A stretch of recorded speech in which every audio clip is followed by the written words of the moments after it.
The wind howled through the quiet suburban streets, carrying swirls of fresh snow that blanketed the sidewalks and driveways in a thick, heavy coat. It was the kind of winter morning that made most people want to stay curled up inside, wrapped in blankets with a warm cup of cocoa. But for 17-year-old Jake Reynolds, the snow meant something else entirely. It meant another long day of shoveling. He adjusted his gloves, exhaling into the cold air as he looked down the street. Most driveways had already been cleared by professionals or family members, but one house stood out. It was an old weathered home at the end of the block, where a frail-looking elderly woman named Mrs. Parker lived alone. Jake had seen her before, sitting on her small porch in the summer, greeting neighbors with a gentle smile. But in the winter, she rarely came outside. Everyone in the neighborhood knew she didn't have much. Her husband had passed away years ago, and she lived off a fixed income, barely able to cover her bills. Hiring someone to clear her driveway was out of the question. Jake felt a pang of sympathy. He could just walk past. He had other jobs lined up for the day, and he needed the money. But something inside him told him to stop. He glanced at the untouched driveway. The snow piled so high, it nearly buried her walkway. Without another thought, he gripped his shovel and got to work. The first few minutes were the hardest. The snow was dense, packed tightly from the storm overnight. But as he got into a rhythm, his mind wandered. He thought about how his parents had always told him to help others when he could, how small acts of kindness made the world a better place. An hour passed, then another. Jake's breath came out in thick clouds. His muscles ached, but he didn't stop. Eventually the driveway was clear, the path to the front door neatly shoveled. He wiped his forehead despite the cold and took a step back to admire his work. Just as he was about to leave, the front door creaked open. Mrs. Parker peeked out, her frail hands clutching the edge of the doorframe. Her eyes widened as she saw what had been done. For a moment, she just stood there, looking at Jake, as if she couldn't believe it. "Did you do this?" she asked, her voice barely above a whisper. Jake nodded. "Yeah, I figured you might need some help." Her lips trembled, and for a second, he thought she might cry, but instead, she gave him the warmest smile he had ever seen. "Bless your heart," she said. "I don't have much, but please wait here." Before he could refuse, she shuffled back inside. Jake shifted on his feet, not sure what to expect. He hadn't done this for a reward. He had done it because it was the right thing to do. Minutes passed.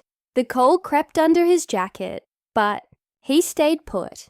Then the door opened again, and Mrs. Parker stepped out, holding something wrapped in a delicate cloth. "I want you to have this," she said, offering it to him with both hands. Jake hesitated, then gently took the bundle. He unwrapped it carefully, revealing an old wooden box with intricate carvings. It looked antique, something that had been passed down through generations. "This belonged to my husband," she said softly. "He always believed that good people deserved good things. I want you to have it." Jake stared at the box, his fingers tracing the carvings. He could feel its weight, not just in his hands, but in his heart. It was more than just a gift. It was a story, a memory, a piece of her life. But what he didn't know, what he couldn't have possibly imagined, was that inside that box lay something far more valuable than he ever expected. Something that would change his life forever.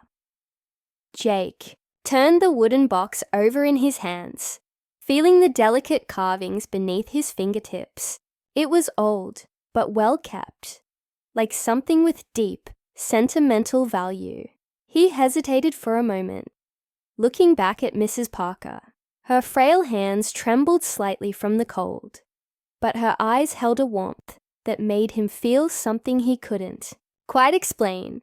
"I can't take this," he said finally, trying to hand it back. "It's too important to you." Mrs. Parker shook her head, a small smile tugging at the corners of her lips. "That's exactly why I want you to have it," she said. "Some things are meant to be passed on."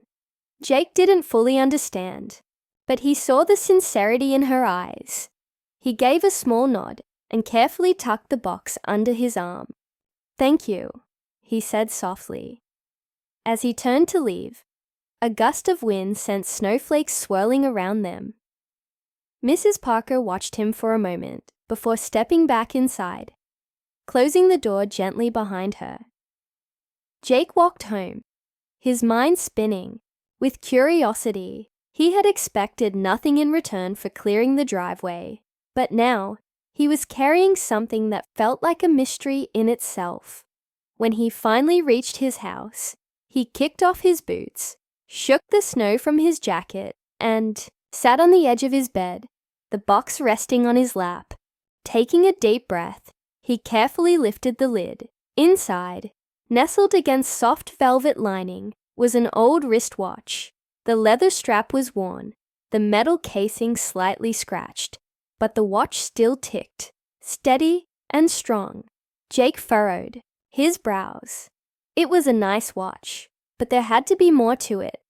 Why would Mrs. Parker give him something like this? As he turned it over, he noticed an engraving on the back.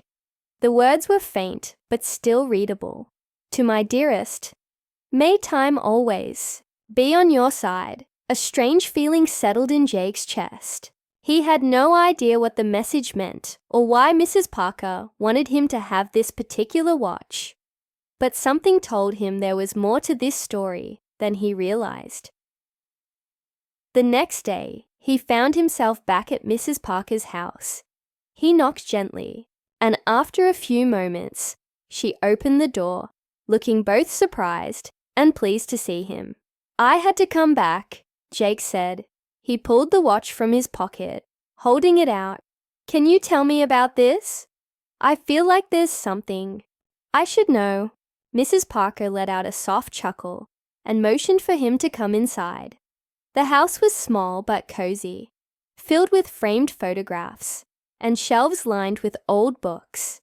She led him to the living room, where a crackling fireplace cast a warm glow. She sat down in her armchair, looking at the watch in Jake's hand. "This belonged to my husband, James," she said, her voice carrying a hint of nostalgia. "He wore it every single day, not because it was expensive, but because it was a reminder." "A reminder of what?" Jake asked. She smiled sadly. "That time is precious. That kindness, no matter how small, has a way of coming back to you." Jake listened intently as she told him about James, how he had been a hard-working man, always putting others before himself, how he had once helped a stranger, not expecting anything in return, and later that same person had saved his life. He believed in fate. Mrs. Parker continued that if you do good, the universe finds a way to repay you. She looked at Jake then, her eyes twinkling. "That's why I gave it to you. I see the same kindness in you that I saw in him." Jake felt a lump in his throat. He had never thought much about fate or the idea of good deeds coming back around, but something about her words stayed with him. He left Mrs. Parker's house that day with more than just a watch. He left with a new perspective. Over the next few weeks, he continued to check in on her, shoveling her driveway whenever it snowed, helping her carry groceries, and listening to stories about her past. It became a routine, something he looked forward to. But then, something unexpected happened one afternoon as Jake was finishing up shoveling her driveway. A sleek black car pulled up in front of the house. The driver, a man in a tailored suit, stepped out, his expression unreadable. Jake wiped the sweat from his forehead and watched as the man approached the house. Before he could knock, Mrs. Parker opened the door, her face lighting up in shock. "Matthew!" she gasped. The man gave a small nod. his voice thick with emotion. "Hi, Mom." Jake's eyes widened. He had heard Mrs. Parker mention a son before, but from what he knew, they hadn't spoken in years. There had been some kind of falling out, though she never went into details. For a moment, there was only silence. Then, tears welled in Mrs. Parker's eyes as she reached out, pulling her son into a tight embrace. Jake stepped back, suddenly feeling like an outsider to this deeply personal moment. But before he could slip away, Mrs. Parker turned to him, her voice full of warmth. "Jake," she said, "this is my son Matthew." Matthew looked at Jake, then at the freshly shoveled driveway, and a flicker of understanding crossed his face. "You're the one who's been helping my mother?" he asked. Jake shrugged. "She needed it." Matthew studied him for a long moment, then reached into his pocket, pulling out a business card. "I owe you," he said, handing it over. "Call me sometime. I think there's something we should talk about." Jake took the card, confused but intrigued. He glanced at it, and his heart nearly stopped. Matthew Parker wasn't just anyone. He was the CEO of a major investment firm, one of the biggest in the state. Something told Jake that this was only the beginning. Jake stared at the business card in his hand, his mind racing. Matthew Parker, CEO. The title alone carried a weight Jake wasn't sure how to process. He had never expected anything in return for helping Mrs. Parker, let alone a direct connection to someone so important. He glanced up at Matthew, who was watching him carefully, as if studying his reaction. Thanks," Jake said, tucking the card into his pocket. He wasn't sure what to say. Matthew gave a small nod. "You remind me of someone," he said after a moment. "My father. He was always the first to lend a hand, even when no one was looking." Mrs. Parker smiled softly. "That's why I gave him the watch, Matthew. He's got the same heart." Matthew exhaled, rubbing the back of his neck. "I should have been here sooner," he admitted.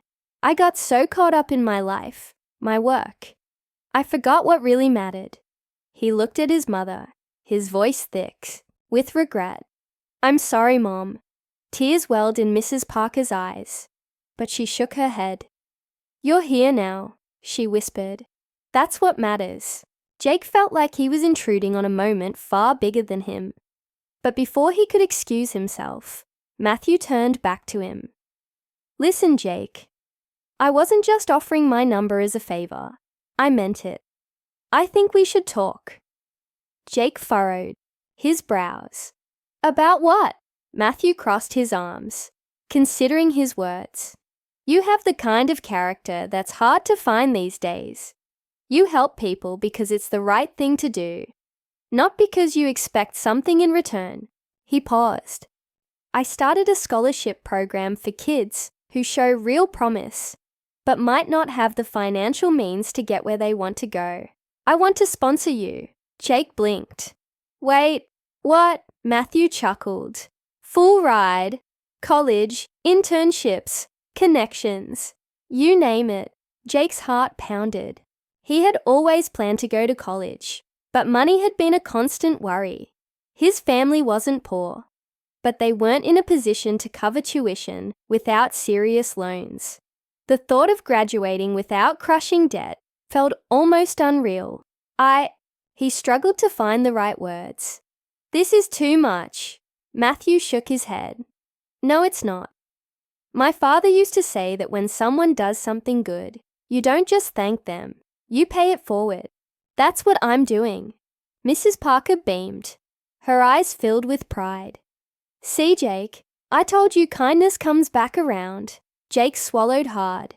He thought back to that freezing morning when he first picked up the shovel, never imagining it would lead to this moment. He had just wanted to help, to do something good for someone who needed it. And now, that simple decision was about to change his life. A lump formed in his throat, but he managed a smile. "I don't know what to say." Matthew grinned. Yes, would be a good start. Jake let out a breath and nodded. Then, yes. Mrs. Parker clapped her hands together, laughing through her tears. Oh, James would be so happy right now.